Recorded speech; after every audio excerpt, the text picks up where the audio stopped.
of music in 2022. But before we get to all of that, changes to the new primary school curriculum will see the biggest changes to the framework in more than 40 years.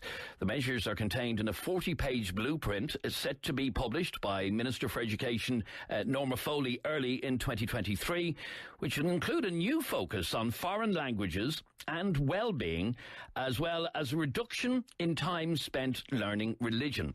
I'm joined on the line by Noel Loftus, who's the principal of St. Attracta's National School in Roscommon, and Michael Nugent is chair of Atheist Ireland. Good afternoon to both of you. Hi, Adrian. Noel, let me start with you, if I may. A lot of people today are surprised to hear that still 95% of Irish schools are Catholic schools. Well, 95% of schools have a religious ethos that will include right across the spectrum of religious schools. But yes, a significant majority of those will be Catholic schools. And I will be one of those schools. I'm principal of St. Attracta's in Roscommon, and we will be a school with 300 children, 22 nationalities, 12 religious beliefs, and then children with no religious beliefs. So tell me how it works then in your school, where it comes to religious instruction. And we know that the Minister is due to announce a slight reduction, not as much as I would have expected, a slight reduction in religious education and school hours from 2.5 to 2 hours. You just mentioned that in your school alone, there are 12 different religions represented. How are they taught religious instruction, or are they not? Okay, so how it works is, taking a step back from religious instruction, we look at school ethos. So we have a very respectful school ethos in our school, and it's all about living it together. And the faith formation is one part of that. And yes, faith formation would happen in class. It will be typically timetabled for 30 minutes each day. And then alongside that, that will be the patrons program. Alongside that would be a huge emphasis on, as I said, living the ethos together. What does that look like, Adrian, in reality? Well, with the various religions we have a sacred space, a central sacred space in our school. Children, classes are invited to use that sacred space. We would, as Catholics, we would go to the sacred space for prayer. But also, for instance, we would invite children to bring along their Quran. We would give them a chance to read out from their Quran as part of being inclusive. Equally, many of our children in the school are part of our school choir and are part of our school band. And when it comes along to we celebrating our religious festivals, for instance, recently carols at Christmas time in the local cathedral, we would invite those children to participate. And they could have stepped back if they so wish, but they were invited to come along. And typically... And they did so. Okay, that's what I was about to ask. Typically, would they step back or would they get involved?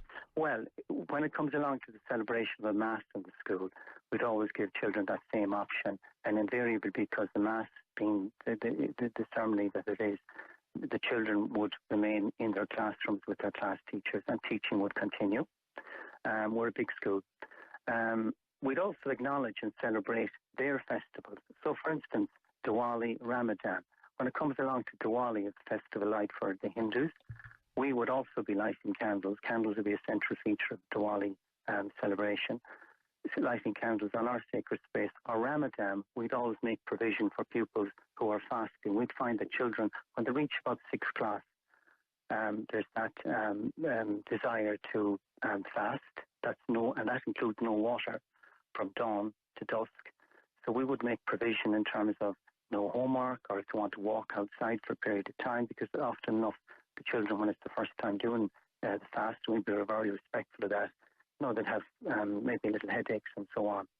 But equally, Adrian, I have to say this, that when Ramadan, Diwali, or any of the festivals they're running, we would purposely, as teachers, teach lessons about those religions to the children across the school. Okay, is there any conflict at all in terms of the Catholic ethos of the school versus the 12 different religions that are represented in your school alone? Well, what I would say is that the respect that we show the other religions is reciprocated from the parents. We work very well with our parent body. We've had no complaints from any of our parents who would come along to the school. And indeed, the parents themselves would remark how inclusive the school is, and we pride ourselves on that. But still, the school has a fundamental Catholic ethos. Yes, but the school is a Catholic school, but it's a Catholic school that embraces the inclusivity and shows respect to other religions on it. And what I would describe as the most important aspect is, I said it this third time I'll say it, is living it together, as opposed to simply thinking in terms of religion as a period of time in a classroom where people face formation. What is your reaction then to the proposal to reduce religious education in schools from 2.5 hours to 2 hours as a start? Okay, well, what I would say is that the National Council for Curriculum and Assessment always has a challenge on its hands, and not just in terms of religion. It is setting out a reform of the primary school curriculum, a significant form that's much needed to ensure that the children of today are prepared for the 21st century. And to that end, it needed to create space in the school day. And the school day, aside from breaks, is only 5 hours. So how does the NCCA create that time? So one of the ways is to reduce a subject like religion from 2.5 to 2. But equally, we have to remember that the arts education, music, art, drama, is being reduced from 3 hours to 2 hours. And modern language has been introduced an hour, science, technology been introduced an hour, 15 minutes. So time had to come from somewhere. Now, just in terms of those, before I move away from them, of course, schools now have been given the flexibility of up to 7 hours monthly to increase their provision of time on the arts if they wish to do so, if that's a priority in the school. However, going back to religion, I would say that we have to look at what's already in the primary school curriculum. And when we look at the timetable that's set there, and the timetable, very often people look at it and think it's set in stone. That timetable is a recommendation back in 1999 from the NCCA. And it states that 2.5 hours is typically spent on the teaching of religion. So that may vary from school to school. In terms of our own school, what I would say is that we will, embrace the change as we would any change from the Department of Education, and we certainly will make it work. We will run it along. We will run our patrons program, obviously, but equally, part of the NCCA change is to introduce what's called education, religious beliefs, and ethics. Okay, which, as you've already explained, looks at everything. Yep. Well, exactly. But what I want to make the point on that is, we as in schools, in Catholic schools already are doing that, because in our Grow and Love program, which will be our patrons' religious program, included in that will be the learning of other religions. So again, no significant change for us. Okay. Let me just bring in our other contributor, and that is Michael Nugent, who's the chair of Atheist Ireland. Michael, I would imagine, before I even throw a question to you, that you see no place for religious instruction in primary schools in this country. Well, I think it'd be fine if they were teaching children about religions and beliefs in an objective and critical and pluralistic manner, which is consistent with the Toledo Guiding Principles, which are international guidelines for teaching in a pluralistic society. But that's not what happens in Ireland. What happens is that whatever the curriculum is taught through the ethos of the school. And if it's taught through a Catholic ethos, then it's not objective. And indeed, the last time that the NCCA tried to bring in a wider course, which they called at the time Education about Religions, Beliefs and Ethics, the Catholic bishops scuppered it because they said that they object to teaching objectively about religion. So no matter what the curriculum says, it will be delivered through the ethos of the Catholic Church. And in that context, whether it's 2 hours a week or 2.5 hours a week is neither here nor there, because the underlying problem. You believe there will always be a bias in favour of the school's patrons? Yeah, well, obviously, yeah. But as well as that, there's another very significant point, which is they're not, I mean, you can call them Catholic schools colloquially, but they're state-funded schools that happen to have a patron that has a Catholic ethos. And one of the conditions of being a state-funded school, which is in the Constitution, explicitly in the Constitution, is that any school that receives state aid has a constitutional duty to ensure that parents who want their children to not attend religious instruction can not attend. And not attend doesn't mean sit at the back of the class. Not attend means the right to physically leave the classroom. And because that constitutional condition is being ignored, it doesn't matter what you're doing within the Let me just throw that back to a school principal. Noel, can students in your school decide to opt out for that half hour of religious instruction, they can walk out of the class, can they, or not? Just before I come to that point, I think it's worth noting, I mean, the Constitution was referenced there, but the Education Act would enshrine in the legislation there that state-funded schools, the patron is permitted to promote the ethos in their schools. I think that's important to state. In terms of our own pupils, yes. So if a child or a parent decides that we want to withdraw our child from a religion lesson, a faith formation lesson, then we have no difficulty with that. And we'll make provision with that insofar as we can. And does that happen? Bear in mind that the Department of Education doesn't give schools additional resources to have children in a separate classroom on a religious faith formation lesson. Okay, so in theory, they can leave the class, but in practice they can't, because there's nowhere for them to go. Is that right?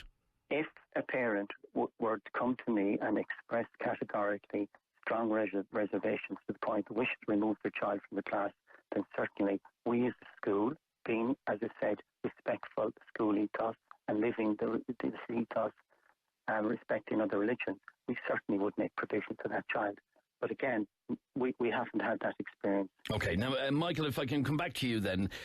We know historically that the Catholic Church was the main institution in the state that funded and set up our schools before the state became involved in actually paying for them.